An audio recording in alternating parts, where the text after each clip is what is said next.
E aí pessoal, tudo bem? Eu sou a Carla Larissa e este é o nosso canal Coisas de Arquitetura e Urbanismo.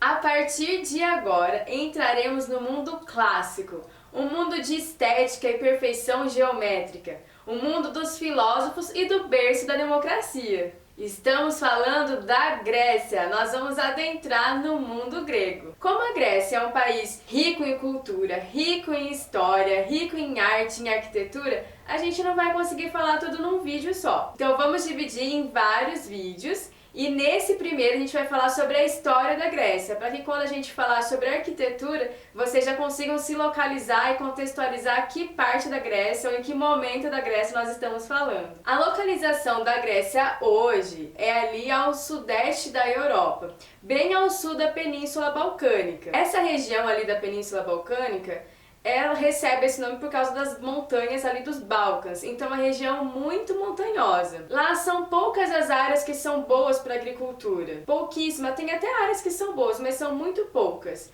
A maioria delas são pouco férteis e não é legal para agricultura. Foi ali naquela região que os primeiros gregos se estabeleceram. Há 2000 anos antes de Cristo, os povos indo-europeus migraram ao sul da Península Balcânica.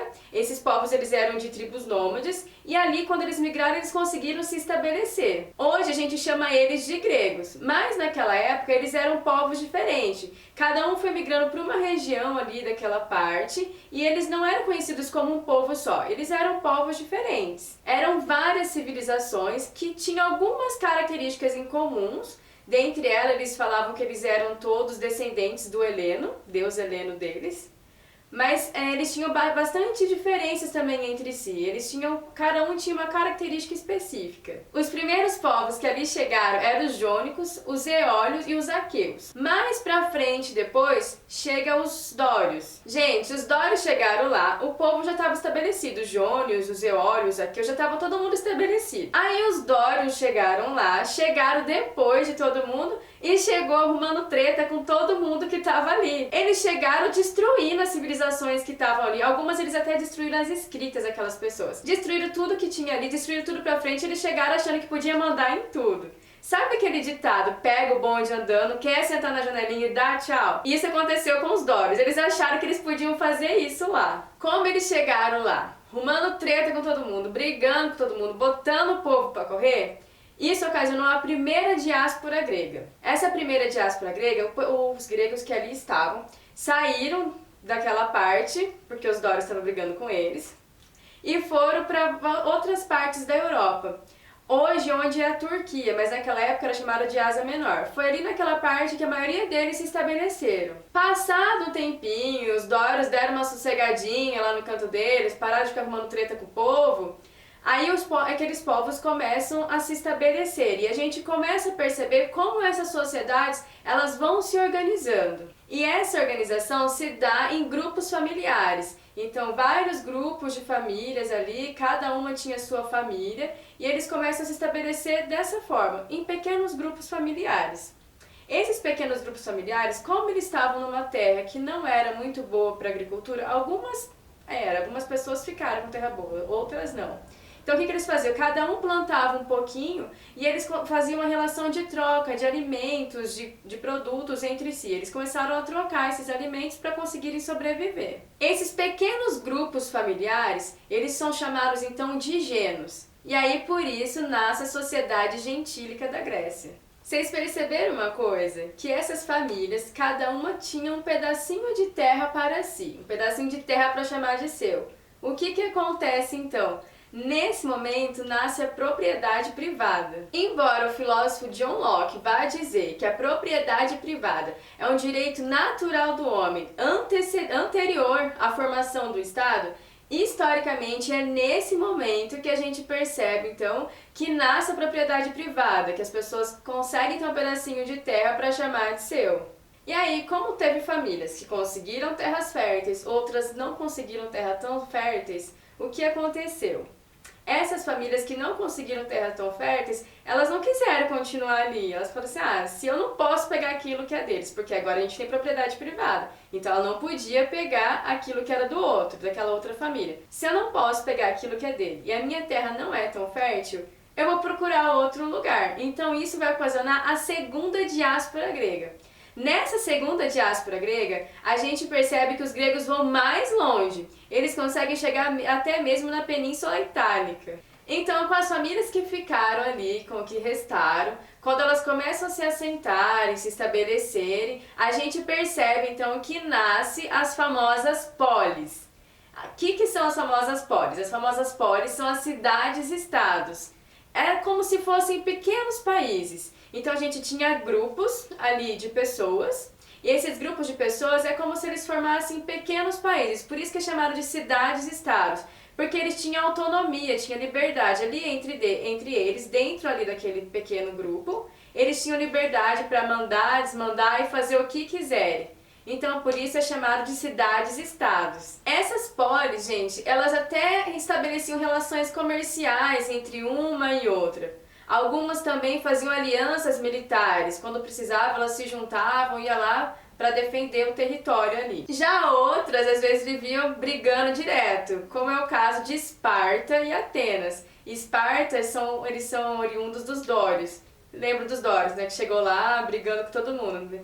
Tendo treta com todo mundo. Então, algumas estabeleciam relações comerciais, outras militares e outras brigavam. Até esse momento, antes da formação da Grécia, a gente tinha um modo de produção chamado de modo de produção asiático. Modo de produção, para quem não está lembrado, é como a sociedade ela vai se estabelecer tanto socialmente, politicamente e economicamente.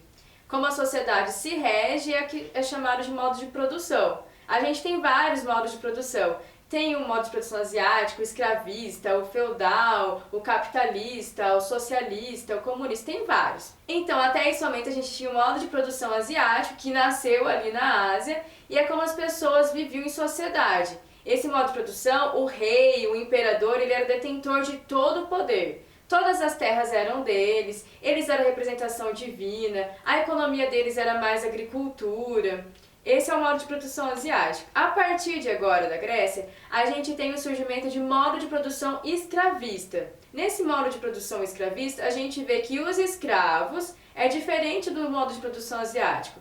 Porque lá no asiático, quando tinha escravo, quem era dono do escravo era o rei. Agora não, nesse modo de produção escravista, quem tem escravo, no caso a pessoa particular, pessoa física, quem tem escravo é ela, então ela tem escravos que são subordinados a ela e não só ao rei. Esses escravos, então, eles eram ganhos através de guerra. Eles iam lá, brigavam, com quem eles tinham brigado e tinham ganhado a guerra, eles pegavam essas pessoas e faziam elas de seus escravos. Tinha também a escravidão por dívida. Então tinha pessoas lá que tinham dívidas e aí, dependendo do tamanho da dívida, é o tamanho do tempo que ela seria escrava. Tinha escravidão permanente e tinha escravidão por um curto período de tempo. Aí dependia do tamanho da dívida. Mas essa escravidão por dívida, ela foi extinta mais pra frente porque eles perceberam que tinha muito escravo lá na Grécia e não fazia mais sentido as pessoas, os próprios gregos, serem escravos. Então essa escravidão por dívida foi extinta. Mas no começo era dessas duas formas, tanto a escravidão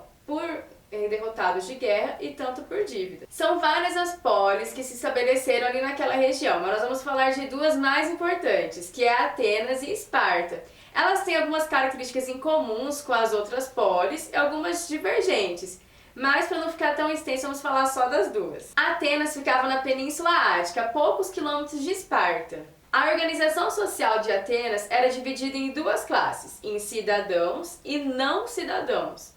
Vamos falar de quem eram os não cidadãos. Não cidadãos, a gente tem três classes de não cidadãos, que eram mulheres, os escravos, claro, e as pessoas estrangeiras. As mulheres, elas eram seres inferiores. Elas não eram cidadãs, não eram consideradas como cidadãs, e a função dela era cuidar do marido, servir ao marido, cuidar da casa e cuidar dos filhos. Os homens achavam que as mulheres eram tão inferiores a eles que as relações afetivas e amorosas que se estabeleciam naquela época eram relações entre homens. Então, homem para amar alguém tinha que ser outro homem, porque ele achava que a mulher era muito inferior para ele amar ela. Então, as relações afetivas e amorosas eram entre homens.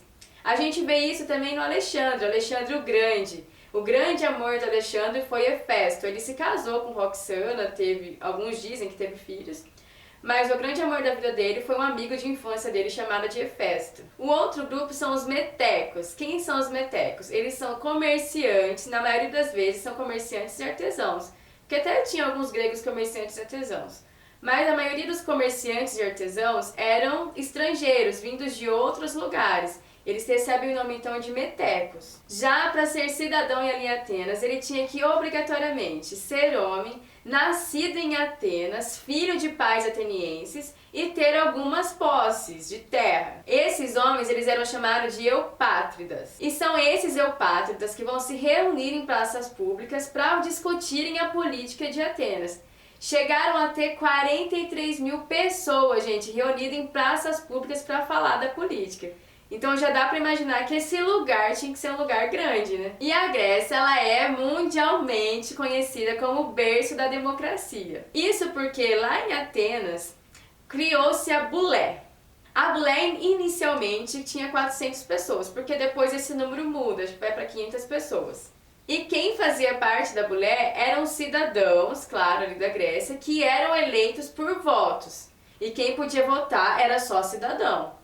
Essas pessoas da Bulé, elas tinham a obrigação de legislar e falar sobre a política de Atenas, representar o povo ali. A gente sabe que, embora a Grécia seja chamada do berço da democracia, essa democracia que eles tinham lá é muito diferente da que nós temos hoje. Mulheres não votavam, os metecos, que eram artesãos e comerciantes, também não podiam votar, tinha escravos, os escravos também não votavam, tinha muitos requisitos para ser cidadão e para poder votar. É tudo muito diferente da democracia que nós temos hoje. Mas, historicamente, gente, isso é algo extraordinário, incomum. Nunca tinha tido oportunidade daquela para o homem. Então, por isso que a Grécia é chamada de o berço da democracia. Vamos falar então de Esparta. Quem são os espartanos? Os espartanos são aqueles oriundos dos povos dóricos. Lembra? Os dóricos chegaram lá arrumando treta com todo mundo, fazendo o povo sair de lá. Então, você já sabe, já dá pra saber que o sangue dos espartanos é sangue quente. Eles arrumam treta mesmo. Os espartanos, eles têm pontos em comum com a Grécia, mas também tem alguns pontos divergentes. Vamos falar de alguns deles. Os espartanos, eles eram extremamente militares. Para vocês terem noção de como eles levavam as guerras a sério, as crianças do sexo masculino, aos 7 anos de idade, elas já eram levadas aos centros de treinamento militar para começar a treinar para virar um soldado, um guerreiro e brigar com todo mundo depois. A mulher lá tem um tratamento diferente, eu acho que melhor do que tinha em Atenas. Ela, claro, não é cidadã, ela ainda não é considerada cidadã. Mas eles veem ela de uma forma mais amigável, porque ela é considerada a matriarca da família. É a pessoa que vai dar luz aos guerreiros de Esparta. Então ela tem uma consideração um pouco maior ali na Esparta. Então, enquanto Atenas tem uma política forte, Esparta tem uma sociedade militar muito forte. Vamos falar um pouquinho sobre as guerras que aconteceram ali na Grécia. Enquanto as polis, lembra das polis? Enquanto as polis estavam se formando, nesse mesmo tempo a gente tem a formação também do Império Persa. O Império Persa a gente já tratou aqui no canal, se você não assistiu, vai lá assistir, que é muito legal. O Império Persa, que é um grande império, era um dos maiores impérios da época, ele está se consolidando e está se formando. E é claro, eles são conquistadores, eles tinham que arrumar briga também com o povo. Eles foram arrumar briga com quem? Foram arrumar briga ali com os gregos. E a gente percebe que quando eles vão arrumar briga com os gregos, essas polis elas se unem, se juntam para se defenderem. E muitas dessas guerras eles conseguiram vencer por causa disso. Embora o número dos soldados persas eram muito maiores, por conta da região e por os gregos já saberem lidar ali com a região que era montanhosa, eles conseguiram vencer muitas guerras. Essas guerras, então, elas são denominadas como guerras médicas. Médicas porque vem dos medos. Lembra que os persas, a gente tinha dois grupos, persas e os medos? Então, como eram mais os medos, um dos grupos do Império Persa, que arrumou briga com os gregos, ficou denominado de guerras médicas. Gente, nós falamos então sobre toda a história da Grécia de forma bem resumidinha. Vocês já estão craques na história da Grécia. No próximo vídeo, então, nós vamos apenas fazer análise das obras arquitetônicas, hein? Não percam! Se vocês gostaram, já sabem, deixa seu like aqui. Se não é inscrito no canal, se inscreva, ative as notificações para não perder mais nada do que a gente posta e compartilhe com os amigos. Beijo grande a todos, fiquem com Deus, tchau, tchau!